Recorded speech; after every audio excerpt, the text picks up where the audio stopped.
So here's the thing about tonight. How do you come on the air and do the news like it's any other night? When you have to start with a warning about the stories you're about to tell, about the awful details about the murders of little kids, as we're finding out more about those 19 children and their teachers massacred in class, in a fourth grade class. Some who could only be identified after their parents gave DNA samples. Parents who screamed so loudly when they found out their child was gone, you could reportedly hear it from the parking lot. I know you don't want to hear about this. Nobody does. I know you might want to break from the news. People who do the news want to break from the news. But you deserve to know who these amazing kids and their teachers were, what they were like, why the people in their lives love them so much. So for the next 4 minutes, that's what we're going to tell you about. Did you know Anne-Marie Jo Garza was on the honor roll? She was just about to graduate fourth grade tomorrow. She spent last weekend with her family at Dave & Buster's. Her dad posted this. And when her classroom came under attack, her grandma told one outlet this little girl, this little hero, was dialing 911 to try to help her classmates. Or what about 10-year-old Jose Flores Jr.? He loved to play baseball. He loved to laugh, his uncle says. He loved to have fun. There's Javier Lopez. His family told the Washington Post he danced cumbia. He'd ham it up for his family on the TikTok account. His mom saw him for the last time at that school just a few hours before he died. Alethea Ramirez, she was an artist. She reportedly just entered a contest for those doodles you see on the homepage of Google. Her father says right now she would want us to be strong. Annabelle Guadalupe Rodriguez, she was 10. Her family says she was in the third grade. She was there in class with her cousin. That cousin, 10-year-old Jacqueline Jalen Cazares, also died. Her mom says on Facebook her passing will not be in vain, promising her that something will be done. There's Uzia Garcia. His grandfather calls him the sweetest little boy he's ever known. He would have turned 10 this summer, 10 years old. Eliahana Cruz Torres, her grandfather says she was so beautiful. Look at that smile. She had so much energy. Ellie Garcia, her aunt says she was so happy, so outgoing. She loved to dance. She loved to play sports.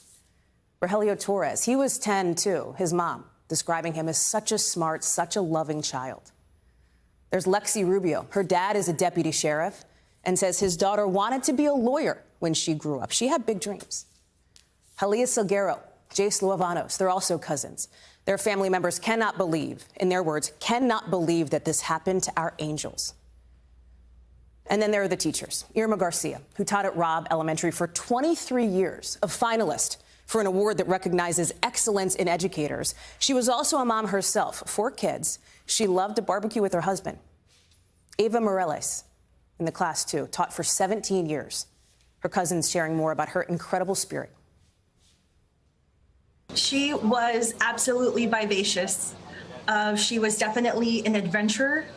And, you know, it breaks my heart. I just saw her for Christmas this last December. And she was just, her cooking was amazing. Her laughter was contagious. And she's going to be missed.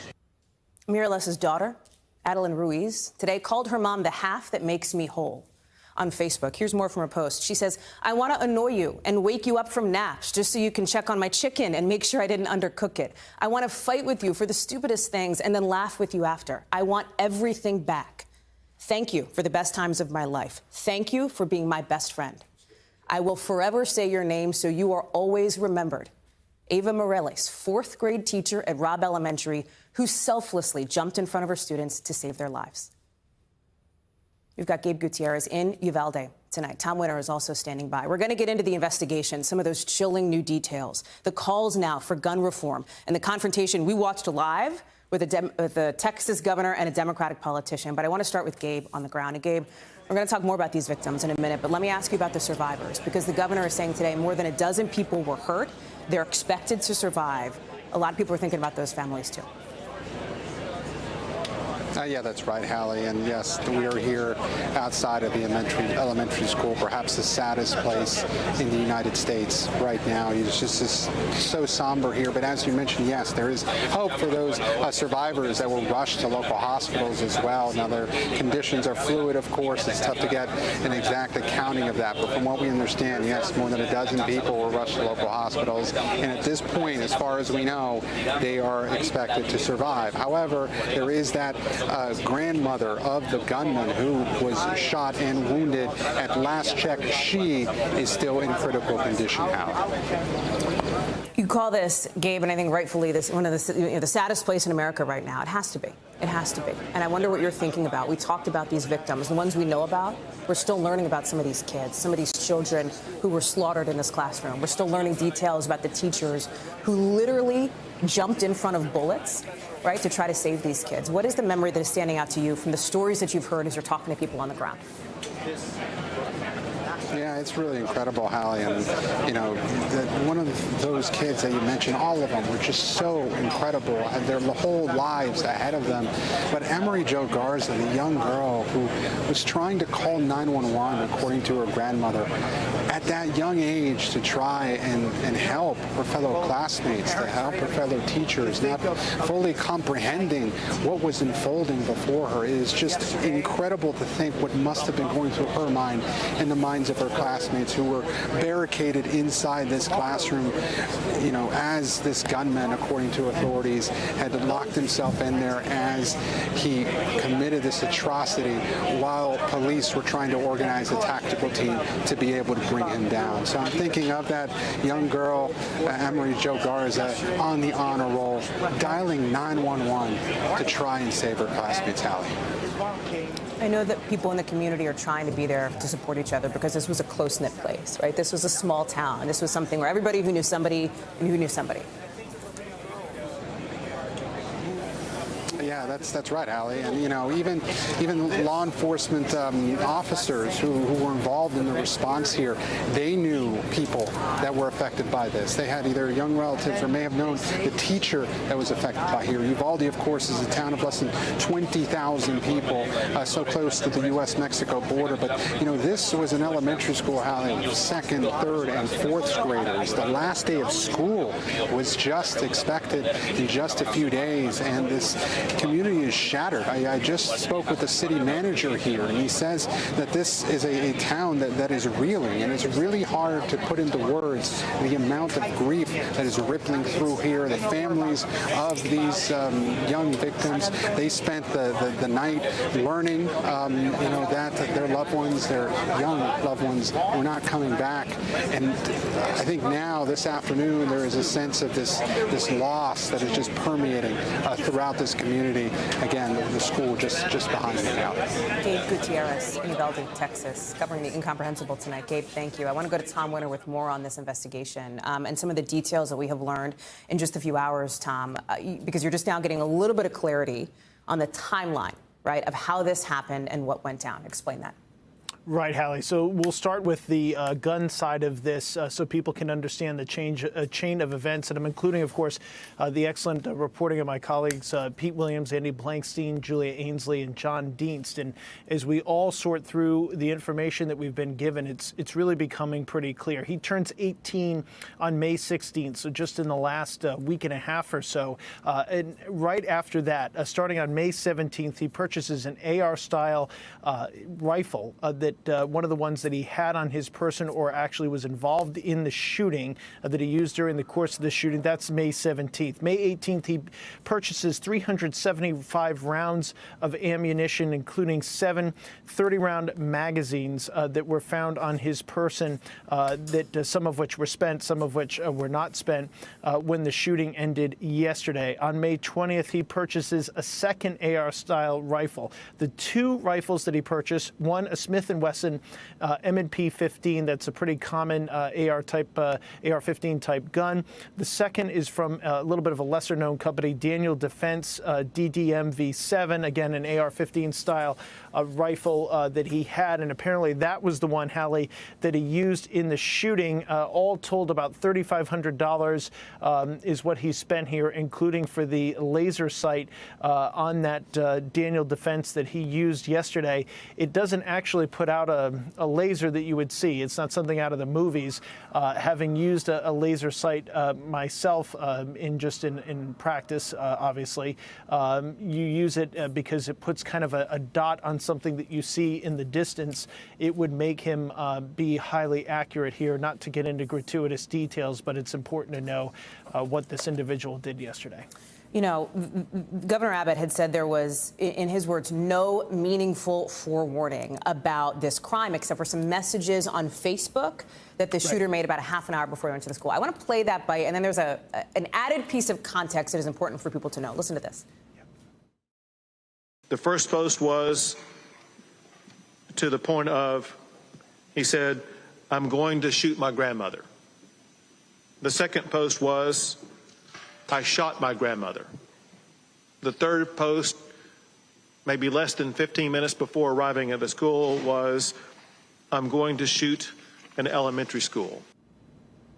Again, 30 minutes before this happened. Now, Governor Abbott is using the word post there. And if you know Facebook, and I think a lot of people do, you know what a post is. Meta, which is Facebook's parent company, actually came out and says, wait a second, these weren't public posts. These were private one-on-one text messages that were found after the attack. The point being, it does appear that the school specifically was likely the target here. That's exactly correct, Hallie, and that's what's been indicated to us as part of law enforcement officials, both local and federal, that have been briefed on this investigation here today and where it stands, is that this individual did not randomly show up at the school. There was some question about that yesterday, and that's the reason why we're discussing it today, because they found his vehicle, and actually the vehicle we're now told belongs to his grandmother, crashed in a drainage ditch right next to the school. So there was some question of, was he fleeing police? Was he not fleeing police? Did he choose this location? Is this where he ended up? And he just started shooting. Now it appears to have been much more of a deliberative act focused on this school, which led to obviously the just the tragedy that we saw yesterday. Tom Winter, thank you very much. I know you've been reporting around the clock for the latest on this investigation. We'll look for you and more details throughout the afternoon. I want to go to Joanna Santos now. She lives in Uvalde, Texas. Her sister is a teacher, one of the teachers at Robb Elementary School, who was in the building. Joanna, thank you, first of all, for being with us. I really appreciate your time. How are you and your sister doing? Doing well, coping as well as, as imaginable. And I don't even know what that looks like. What does that mean? How is she handling this? There are people at the school coming together. I know this community is so important to you. You went to this school, right? Yes, I've lived here my whole life. I've gone to elementary school. I graduated here, went to college here. So yes, it does hit extremely close to home. My children go to school here. My sister, like I said, is a teacher here. So it has greatly impacted me and my community. I can tell how emotional this is for so many people, for you, for people in your town. And I have to think that the first thing that went through your mind when you heard about this was about your sister and her safety when you first heard about the shooting now nearly 24 hours ago. Yeah, I first obviously saw it through social media. It's where most of us get our information from. And immediately went to my phone to try to contact her, send her, quick message, hey, are you okay? Getting back a response, no, I'm not. Me and my kids are in lockdown. I'm in a closet trying to keep them quiet. We've heard shots. What went through your mind when you got that text?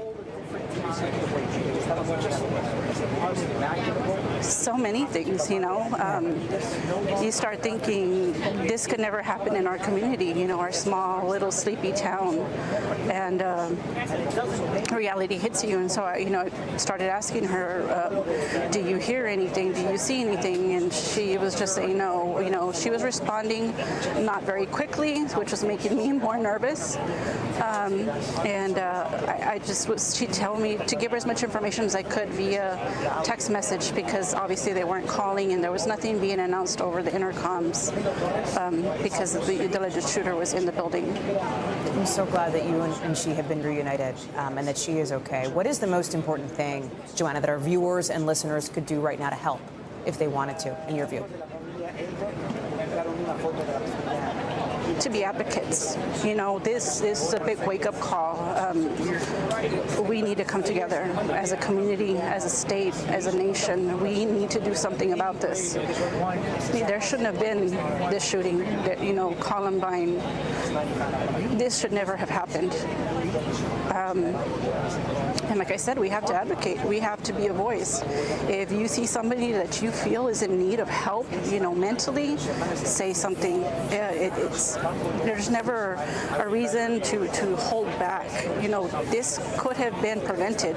This young man showed signs of needing help, and nobody did anything. Joanna Santos, thank you so much for being with us. I know that this has been an absolutely unimaginable 24 hours for you. Thank you for being with us. Within just the last hour, we heard from President Biden sharing he and the First Lady will be headed to Joanna's town, to Uvalde, at some point soon to grieve with the families, to grieve with the people there. And he's echoing the feelings that he first talked about when he found out about the shooting today. Watch. I'm sick and tired. I'm just sick and tired of what's going on. It continues to go on. Where's the backbone? Where's the courage to stand up to a very powerful lobby? So the president's speech just now, the little piece that you watch, it actually was not a speech intended to be about the Texas shooting. That is just something that came up. The speech itself was for something else, the signing of what you're seeing, this executive order pushing for accountability in policing, because it is 2 years to the day of the killing of George Floyd's murder. And so, among other things, this executive order would direct federal agencies to revise their policies on use of force procedures like chokeholds or no-knock entries. It would also create a database of officers who've been fired for misconduct. Shannon Pettypiece is joining us now. So, Shannon, we do expect to see the president at some point in Texas. It feels like just yesterday, although I know it was last week, that we saw him in Buffalo doing something very similar in New York after the mass shooting there. This is yet another instance of the president having to take on this role as consoler-in-chief to a nation that is just hurting. Yeah, I mean, Hallie, it was exactly a week to the day yesterday that he was in Buffalo meeting with family members, meeting with first responders, pleading for Congress to take some action on assault weapons, on universal background checks. And you could almost hear that sense of exasperation in his voice yesterday. The moments after he got back from this trip to Asia, he was again addressing a nation grieving, calling, pleading on Congress to take some action, because the president and administration officials have said that essentially they're out of things they can do, at least very significant, meaningful things they can do. The administration has taken some action on things like ghost guns, these kits where you can order a gun online, or a 3D printed gun and assemble them without having to go through the regular procedures. They finalized, a rule on that last month. They've been doing things at the Justice Department, trying to crack down on drug trafficking to get more illegal guns off the street.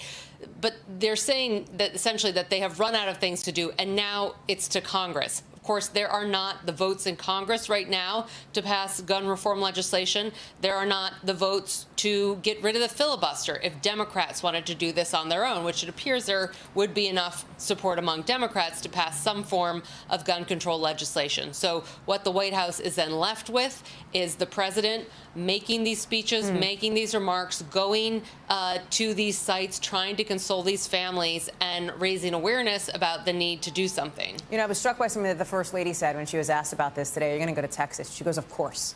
Of course, right? That was the response. Like, of course, there would be no other option, right, for the president and his wife to travel to a place where there's been a mass shooting that killed 19 kids. But the fact that we are in this position where we have to talk about it, where your colleagues in the White House press corps have to ask about it, I think is striking. Right. Yeah. And I think the other element to this, too, is obviously that the president knows what it's like to lose a child, to lose, his adult son and his baby daughter and his wife. He talks about that a lot and that grief. And in his remarks, he has brought that up again, this empathy he has for these families. Of course, he can never fully understand what they're feeling, but he knows that pain of losing a child. So that's something we certainly expect to hear from him in the days ahead when he makes this trip to Texas. Shannon Pettypiece, live outside the White House for us. Shannon, thank you. So a question that might be at the top of a lot of parents' minds now, are my kids safe?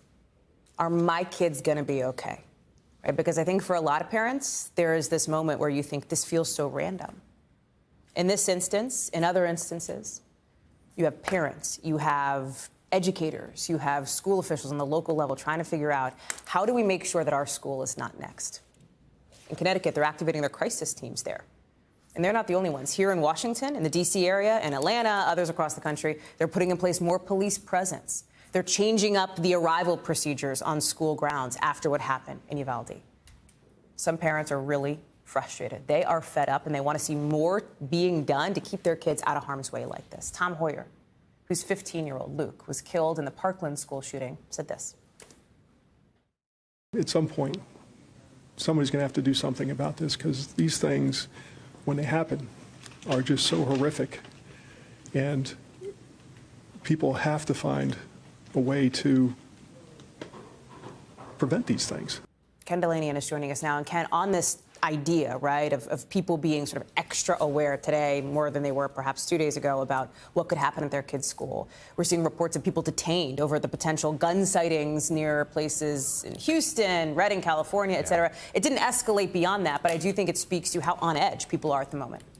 Oh, it absolutely does, Hallie. You know, in fact, I got an email today from the principal of my son's high school here in the suburbs outside of Washington, assuring parents that the school was doing all it can to keep students safe. And I'm sure hundreds of similar emails went out nationwide. This is, as you said, just a really distressing moment for parents everywhere. Of course, although, you know, of course, the anxiety we feel should never be compared to the agony being experienced by those parents in Uvalde, Texas.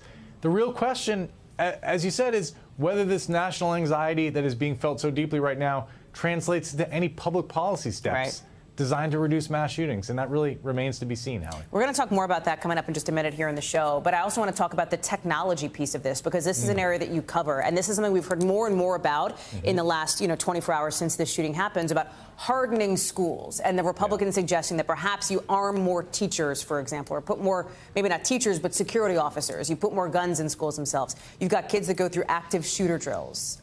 This has been an evolution over the years. Oh, yeah. You know, there's a whole industry now and a set of best practices that has evolved around school safety. I know, for example, that the doors of my own children's schools are locked. And there's only one way in, and you're checked on video before those doors open.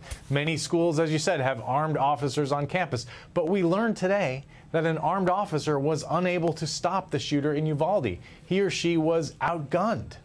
You know, and another way communities are tackling this problem, though, leaving aside the question of guns, is by emphasizing something called behavioral threat assessment, which employs a team of, it could be law enforcement and mental health professionals, to seek out young people who may be in crisis and steer them off the path of violence. That has actually worked in a lot of places, school districts, communities, but it's still not widely understood and not used nearly as frequently as it could be, Hallie. A lot of parents are still worried at the end of the day this isn't going to be enough, right? With gun violence getting worse and this FBI data showing that active shooter incidents went up more than 50% last year. That's right. The FBI, that was part of its annual active shooter report. And that report revealed that there were 61 incidents last year, up from 40 in 2020 and 30, the year before. So the pace of these incidents has doubled in 2 years. And just to be clear, that list excludes gang or drug violence or other types of shootings. These are just these active shooter events. These events are becoming more common. And when I talk to law enforcement officials, I hear a real concern that no matter how much threat assessment and school safety is being done, as long as a disturbed 18-year-old can easily go out and buy a weapon of war, these kinds of horrific incidents are going to keep happening, Hallie. Ken Delaney, thank you. We put together some information on resources that can help you or somebody you know who might be dealing with some tough feelings right now after what happened in Uvalde. Of course, as Ken says, nothing compares to the agony of those parents who lost their kids, 19 of them. 19 of those families, 2 families who lost their moms, teachers. But here's some helplines on your screen here. 1-800-950-NAMI and 800-985-5990. Take a quick screen grab of this if you can. We're going to leave it up for one more second. Coming up, we're talking more about what happened in Uvalde, including what happened in Texas today, this contentious, confrontational moment. You're looking at it. Beto O'Rourke, furious, confronting the Texas governor, Greg Abbott, at his news conference today. We're going to talk about what happened when our Morgan Chesky asked O'Rourke about it right after. We're also going to talk about some other big news today, about 100,000 pounds of baby formula just landing in the U.S., why the FDA chief says there could be a surplus of it instead of a shortage now. It's coming up.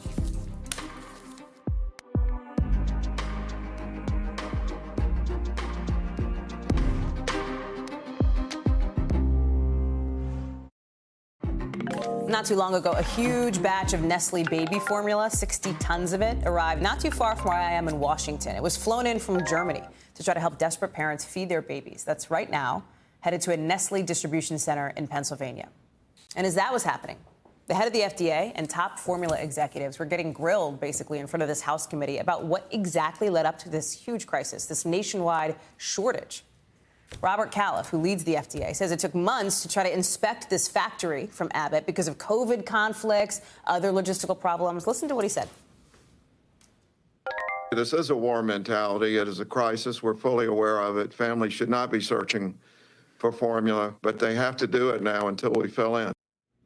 The shortage problems got worse when Abbott Nutrition's plant in Michigan, the biggest such facility in the U.S., was shut down in February because of contamination. Jolyn Kent is following this story and is joining us now. And the commissioner of the FDA testified today that inspections found shocking, unsanitary conditions in this formula plant in Michigan. How is Abbott responding to that today?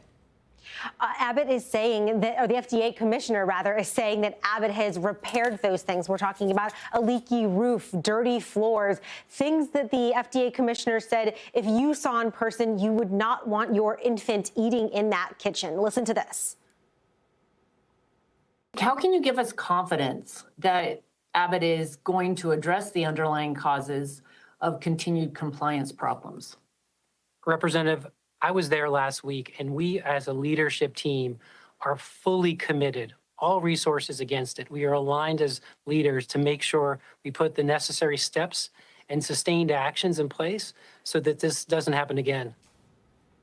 Now, this, of course, comes after that executive you just heard from there from Abbott apologized out of the gate, saying that everyone at Abbott is very, very sorry for what's happened, and it is their intention to not allow this to happen again. But what's very interesting here is yesterday, Abbott told us that their plan is to reopen that Abbott facility on Saturday, June 4th, with the idea of they're going to get that L-Care formula back on shelves by June 20th. Well, if you listen to the hearing and you go back to what they said, it sure sounds like that's like a soft target date, and they are still very much working in progress to open it. And to reopen that plant, by the way, Hallie, it requires a court approval process, and we are out to the Department of Justice as to where they stand on that legal process, and they have not yet gotten back to us. There's this COVID twist to this, too, because Abbott says about a dozen of its employees had tested positive for the virus, and that is what delayed FDA inspections. There was sort of a domino effect, it seems, that led to some of the delays. Yeah, there's a lot of things that Abbott is pointing to that they say caused the delays, but here are the firm facts of the matter. We know that in September, the first baby got sick, and it was reported to both the CDC and the FDA. Then comes October, where the whistleblower complaint was filed. Then there's a huge gap in terms of what actually happened between October and February when they decided to close the plant and issue that voluntary recall. That is really the center of this concern and controversy right now, is what actually happened with the FDA. There are conflicting stories. If you look at what the FDA says, they say, you know, it was submitted, but it wasn't elevated to the right places. And this is all a subject of great debate if you look at what the whistleblower was saying. And so as we dig through all of this material, I can tell you one thing, that families still are not getting the formula that they need. And even if the Sturgis plant reopens on that target date of June 4th, June 20th is when that formula at best is going to hit store shelves, and that is a significant delay. Yeah. And so you have these other companies trying to step in and fill the gap. But according to the supply chain experts we've talked to, even if the other companies expand their capacity 30, 40, 50%, it doesn't fill the gap from Abbott's Sturgis facility, which dominated a large chunk of production and has for several years. Jolyn Kent, stand on top of this baby formula shortage story for us, and I'm sure you will for days to come. Joe, thank you very much. Thanks, Let's get you over to the 5 things our team thinks you should know about tonight. Number 1, officials from Sweden and Finland are in Turkey. They're trying to convince Turkey to support their push to join NATO. They spent like 5 hours talking with officials there, trying to work through the objections from Turkey. It says it wants these countries, Sweden and Finland, to meet certain security concerns. Turkey thinks they support a group it considers a terrorist organization. Number 2, South Korea says North Korea tested a nuclear-capable missile and some other shorter-range weapons today. Tests coming just as President Biden wrapped up his first presidential trip to Asia. You know, he's back in the U.S. now, obviously. Intel officials think this is part of the development of a new ICBM. Number 3, a report on the so-called Partygate scandal over in the UK blames Prime Minister Boris Johnson there and other top leaders for creating a culture of rule-breaking that led to all those controversial COVID parties. Remember those? The report says Johnson and his staff repeatedly ignored the rules that they themselves put in place for the rest of the country. The Prime Minister has not stepped down. There have been multiple calls for him to resign. Number 4, Johnny Depp. back on the witness stand today in his defamation trial against Amber Heard. He called Heard's accusation against him horrible, ridiculous, and humiliating. Depp's legal team calling up rebuttal witnesses, including supermodel Kate Moss, who denied Depp pushed her down the stairs when they dated. Heard's team rested their case already. Closing arguments in the trial are set for later this week. Number 5, former 19 Kids and Counting star Josh Duggar has been sentenced to more than 12 years in prison on child porn charges. He pleaded guilty to 2 counts last year. A judge dropped one of those counts today. Still ahead. The House passed bills more than a year ago to try to expand background checks and close gun sale loopholes.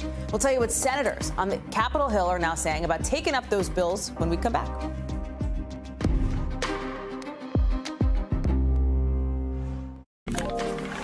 We're turning now to that horrific attack, that horrific mass shooting in Uvalde, with shootings becoming more and more common in Texas. Some believe the sniper who climbed a tower at the University of Texas 56 years ago to gun down students introduced the state to mass shootings. Since then, there have been more, of course. 26 killed at a church in 2018. A year later, 23 people killed at a Walmart.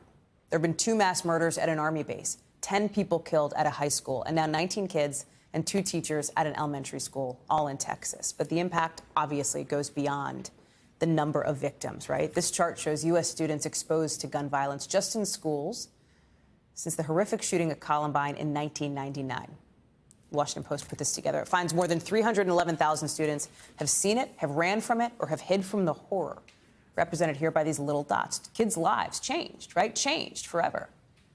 And while the emotions are really intense right now, you are hearing the calls for more and more laws that would put some restrictions on who can buy, who can use, who can obtain guns in this country. Some are quick to point out that the Second Amendment gives them the right to bear arms. But President Biden said today a lot has changed since the Bill of Rights was ratified. The Second Amendment's not absolute. When it was passed, you couldn't own a cannon. You couldn't own certain kinds of weapons. So where do things stand now in the fight over rights and restrictions when it comes to guns? Here's a context check. To lose a child is like having a piece of your soul ripped away. It's literally sickening. Sickening. It's not right. It's not right.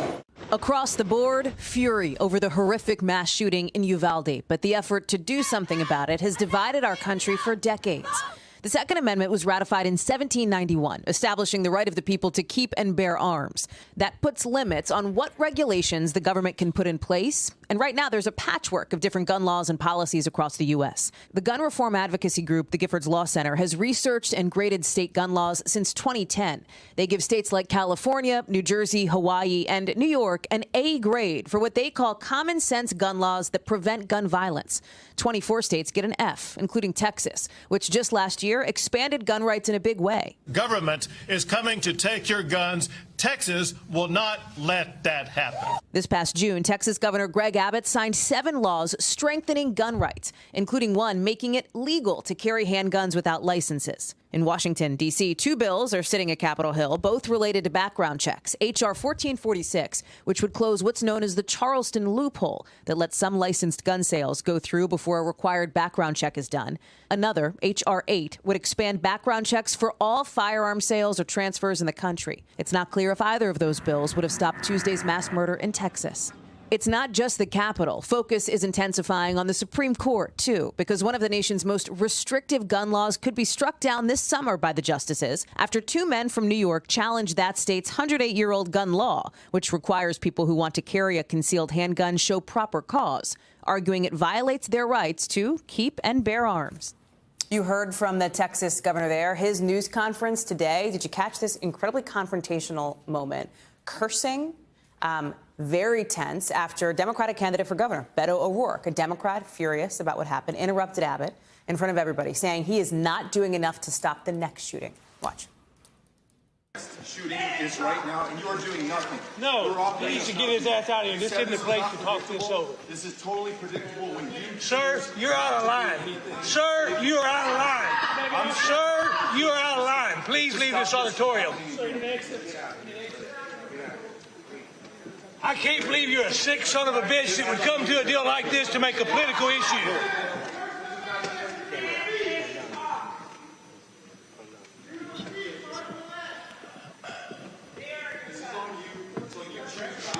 It's on assholes like you. Why don't you get out of here? That's O'Rourke pointing and saying, it's on you. It's on you. You can see he was escorted out basically by security, obviously was met by reporters when he got outside, including our own Morgan Chesky, who was there. Watch. What do you say to Texas Governor Greg Abbott, who says now is not the time to make this political? Now is the time to stop the next shooting. Right after Santa Fe High School was the time to stop the next shooting. Right after El Paso was the time to stop the next shooting. Right after Midland, Odessa was the time to stop the next shooting. And in each case, we say this isn't the time. Now is the time, like literally right now. That's why I'm here. That's what we want as a state. That's what I want as a parent. I've got 3 kids who are in high school and middle school and elementary school. That's what they want. And I face their judgment and my conscience and ultimately my maker for what I do when I have the chance to change this. And I'm going to do everything in my power to change this. And I am not alone. The majority of Texas is with us on this right now. The majority of Texas is not reflected by that governor or those people around the table who talk about mental health care or say that this is pure evil or that it was absolutely unpredictable. This is predictable. It will happen and it will continue to happen until we change course. It's not just O'Rourke in Texas. Some Democrats here in Washington on Capitol Hill today were echoing some of what he said as the question turns to what, if anything, are lawmakers going to do this time, right, and when? If we can't get 70 or 75 senators that won't vote to have a common sense protection of your children and grandchildren, what in the world are we here for? The reasons that my Republican colleagues give for sitting on the sidelines I just don't think hold water any longer. Senator Schumer, the top Democrat in that chamber, says today the Senate's going to take up some legislation after Memorial Day. But let's not forget, we've been here before. I know you know this. I know you remember Sandy Hook 10 years ago and Parkland 5 years ago. Nothing substantive got passed. 2 bills were passed in the House over a year ago, the ones we talked about a second ago. One to expand background checks for firearm sales, the others to close loopholes to let gun sales go through before background checks are done. But they haven't gotten to the Senate floor because Democrats don't have the votes to overcome this 60-vote threshold, right? Meaning they need 60 votes to get stuff done. They only have 50. With Kamala Harris, the vice president, as a tie-breaking vote, it's not enough. Background checks are supported by the majority of Americans. I want to bring in Hallie Raffa. And Hallie, what's up with the timeline here? Because you have what the Senate's talking about, and then you have on the House side this suggestion that maybe they'll take up this plan on red flag laws, right, strengthening some of those later in June, too. Yeah, Hallie, and many of us who cover Capitol Hill thought that this would be the same situation as we saw 2 weeks ago with that doomed from the start bill to codify Roe v. Wade that was taken up by Leader Schumer and Senate Democrats that was meant to really put all senators across the political spectrum on the record with where they stand on abortion rights. Many of us thought that Leader Schumer would do the same thing this time around, but urged senators to take a stand on where they stand as far as gun control. Leader Schumer went on the Senate floor this morning saying not to expect a vote on gun bills anytime soon. He says he's giving Republicans and Democrats time to debate this issue. And this is seen as largely strategic, Hallie, because Schumer says he thinks lawmakers and their constituents should have time to understand each other, understand their positions. But he is saying that he believes accountability is important, but he wants this to be taken up in a vote in November in the midterm elections by Americans who he says should know even more what their lawmakers, what their leaders feel and think about gun reform. We know that the majority of Americans are in favor of common sense gun reform. And so now we're seeing several Democrats come out in support of this to wait after this expected 10-day long Memorial Day recess that we expect senators to leave on tomorrow. We saw Senator Chris Murphy come out and say that he's actually in favor. This is the leader of this effort on the Democratic side, someone with extremely personal ties to gun reform, to gun legislation. Senator Murphy, being the senator from Connecticut, being newly elected when the shooting at Sandy Hook Elementary School happened in 2012, nearly a decade ago. And he's saying that he thinks that lawmakers need this time to mull over where they stand, to really understand how consequential their vote is. when it does eventually come around, in how important it is to make sure nothing like this ever happens again, Hallie. You've got some lawmakers, I think of Senator Ted Cruz, for example, who still, I believe, plans to go to an NRA convention that is happening in just about 48 hours from now, Friday, in Texas, by the way. Former President Trump confirmed today that he is still planning to go. The Texas governor, Greg Abbott, who we just saw, is going to be there. The NRA sent out a statement today saying, as we gather in Houston, we will reflect on these events, pray for the victims, recognize our patriotic members, and pledge to redouble our commitment to making our schools secure. What else are we hearing about who's going and who's not going to this thing? So our team has reached out to Senator Cruz's office after after this announcement from the NRA that he's still expected to go, just to confirm that even after this shooting, he is still expecting to attend this conference. We still haven't heard back. But we now know, we heard from a GOP Congressman Dan Crenshaw's office, that he will be in Ukraine, visiting Ukraine when this conference is going on. He said he had those plans and told the NRA before this shooting happened. As far as GOP Senator John Cornyn, we caught up with him yesterday, or at least tried to. One of our reporters here on Capitol Hill, Julia Jester, asked him whether it was still appropriate to attend this conference, given the shooting that yesterday had just happened about an hour before she asked him. And he walked alongside her for a couple seconds just in silence and ended up not responding to her. So we're still trying to figure out what that silence is, what that could possibly mean. We know we saw him at a press conference earlier today in Texas with Senator Ted Cruz and GOP Governor Greg Abbott, although he did not speak at that conference, Hallie, which, you know, considering the fact that so many senators on both sides of the aisle have spoken out after this shooting, it's still a little unusual that the senator from Texas has still not come out on camera and reacted to it, Hallie. Ali Rafa, live for us on the Hill. Thank you. We just learned not too long ago that the Republican Senate primary in Pennsylvania is headed for a recount officially. And we'll get into what else we learned about last night's primaries with Chuck Todd in just a sec. Stay with us.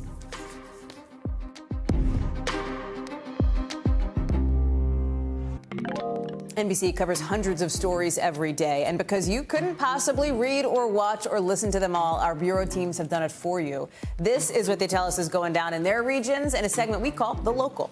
From our Northeast Bureau, a federal judge in Connecticut has reportedly cleared the way for Sandy Hook families to have the defamation lawsuit they won against this guy, Alex Jones, move forward. The lawsuit right now is currently in bankruptcy protection. When it gets out of that, it's going to go back to state court, which is going to figure out how much Jones has to pay, the amount of money, basically. Right now, the trial's set for August. We're going to keep an eye on that. From our Southwest Bureau, 2 women were arrested in Arizona after an officer and his canine found 500,000 fentanyl pills. Are you looking at this? Inside bottles that were labeled as collagen supplement. It wasn't, it was fentanyl. Police in Casa Grande say the women were pulled over for speeding. When the canine and the handler found the pills, the gun, some cash, 2 kids were also in the car. Also from our Northeast Bureau, Fleet Wheat is back after a pretty long pandemic pause. New York City is honoring military men and women for the first time in a couple years now. Expected to bring 3,000 soldiers, sailors, Marines, Coast Guardsmen, I should say, to the city. A little before we came on the air, we found out there will officially now be a recount in that Republican Senate primary that happened over a week ago, by the way, because Mehmet Oz is only ahead of David McCormick by 900 votes, and there's still something like 10,000 ballots left to be counted. But the Georgia primary, just 24 hours ago, not close at all, and making one thing pretty clear, that former President Trump's so-called revenge races trying to tank Republican candidates that refused to support his election lies didn't really work like he wanted it to work. We had the current governor, Brian Kemp, smoking former Senator David Perdue. Look at this. A difference of like 50 points, right? Landslide victory. But the surprise of the night, Secretary of State candidate Brad Raffensperger, he's the one who refused to overturn the legitimate election results after that call from Donald Trump asking him to find the votes. Anyways, he won renomination by 19%. After one poll had him locked in a dead heat just a month ago against Congressman Jody Hice, who, by the way, had the backing of Donald Trump. So what does it mean for the Trump endorsement moving forward? What does it mean for other Republican candidates running on Donald Trump's big lie? I want to bring in now Chuck Todd. So, Chuck, help us understand this. Is this saying something to us about the test of the Trump endorsement, or is it saying something more about the power of an incumbent person holding a seat who is running for office? No, I think, look, first of all, it is the single hardest thing to do in politics other than ousting an incumbent president is ousting an incumbent governor. So I do believe that those are very difficult here. But I think you have to look at the totality of these results and just say this is a Georgia Republican electorate that just has said it's time to move on, right? Whatever I mean, this is, to me, it was an emphatic message of enough is enough. It's time to move on, because none of it resonated to the point it appears. Not only did it not resonate, but it was a repudiation. I mean, I think a 50, if this were Kemp winning 55-40, we wouldn't say full repudiation. But this was a 50-point victory. And I do think we shouldn't underestimate the power of some Democratic crossover vote. There's anywhere from 7 to 10% that we know of, at least in the early vote, who were Democratic primary voters in the 2020 presidential race who decided to vote in the Republican primary. Georgia's one of those states where you can do that. You can pick a ballot when you decide. I think that is the reason why Brad Raffensperger didn't get brought in. I mean, that is the margin between runoff and no runoff. So there was a little bit of that, too, and I think that can be written off. But, look, I do think that, number one, the former president is kind of like, somebody with a new FanDuel account in a state that's just legalized sports gambling. He's just like betting on everything. Doing it all, right? Yeah, exactly. I think he's got to pick and choose his spots a little bit better. But look, this Georgia revenge tour, I mean, look, there's a simple rule in politics. If you're going to run, have a reason to, explain your rationale. David Perdue never had one. David Perdue ran a terrible race, but he ran a terrible race because he never wanted to run. Donald Trump dragged him into this race, and this is what you get. You make the analogy about somebody who, with a new account, in a state is going to. Technically, the numbers, right? I mean, if you're gonna look at the scoreboard, basically, and some of former President Trump's allies are doing that. They're basically pointing and saying, "See scoreboard," because there are other sort of lower level races that Donald Trump's getting involved in, et cetera. But I think it speaks to your point that he is casting a wide net, let's say, with the people he wants to back. Well, he is, and I think he's going to have another embarrassing loss coming up in South Carolina. That's the next one. And then after that, August is the big test. Lisa Murkowski, Liz Cheney, that's when those revenge parts of his revenge tour take place. You've got the Arizona Senate primary, which he has really scrambled by his indecision there. But the South Carolina, one of the impeachers there, Tom Rice, he looks like Brad Raffensperger to me. He looked like a dead duck 6 months ago, and he looks like a guy who's suddenly got the upper hand. And he's just been running Hallie, an old school, sort of more traditional Republican campaign, hitting his opponent on taxes, right? They're not even talking about the 2020 election, or not even talking about January 6th or impeachment. And I think that is what these non-Trump Republicans have figured out. Hey, go talk about other issues that are important to conservative voters, and you might be able to have that conversation. Brian Kemp figured that out. You're seeing Tom Rice, Brad Raffensperger. I think there is a path here for people that don't get Trump's endorsement. Chuck Todd, it's great to see you. It's great to be able to see more of you soon, right? Because you're jumping over to news now full time. I'm excited to be your lead-in. I can't. The week after next, is that when it starts? Yeah, that's right. June 6th. Can't wait, We're my fired friend. up. It's going to be fun. Going to be a good one. Thanks, Chuck. Okay. Still to come, Britney Griner's wife now with a message for President Biden. You are the only person who can get her out of Russia. We're going to talk about what the administration is doing about the WNBA star's detention after the break.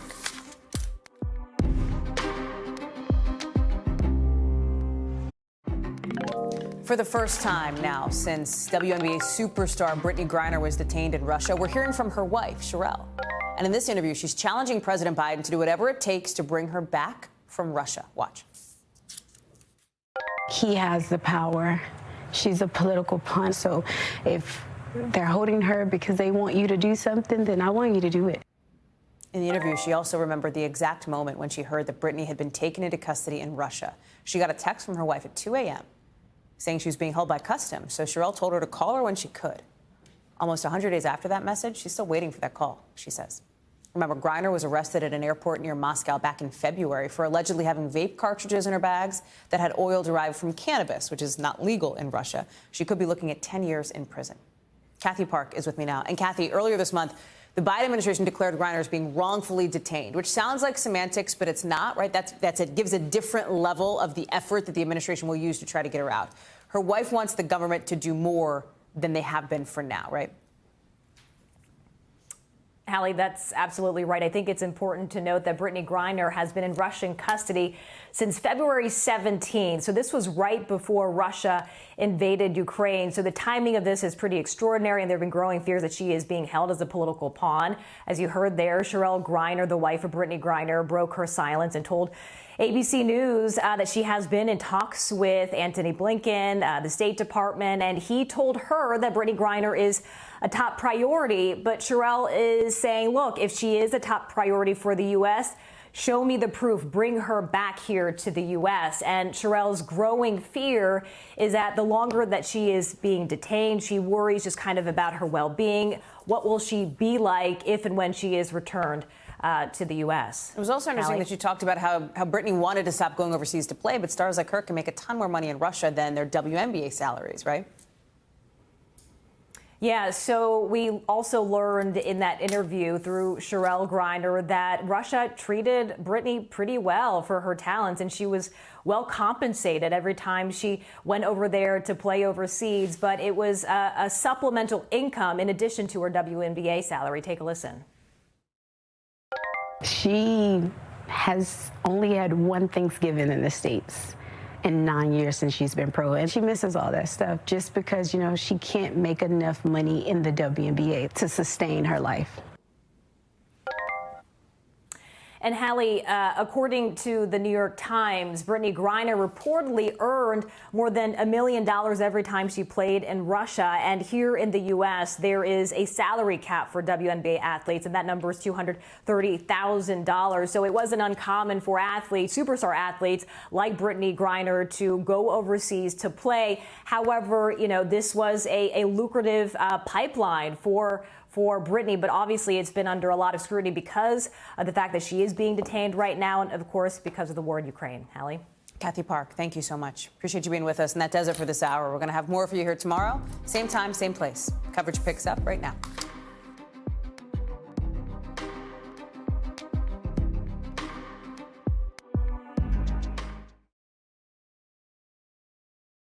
Thanks for watching our YouTube channel. Follow today's top stories and breaking news by downloading the NBC News app.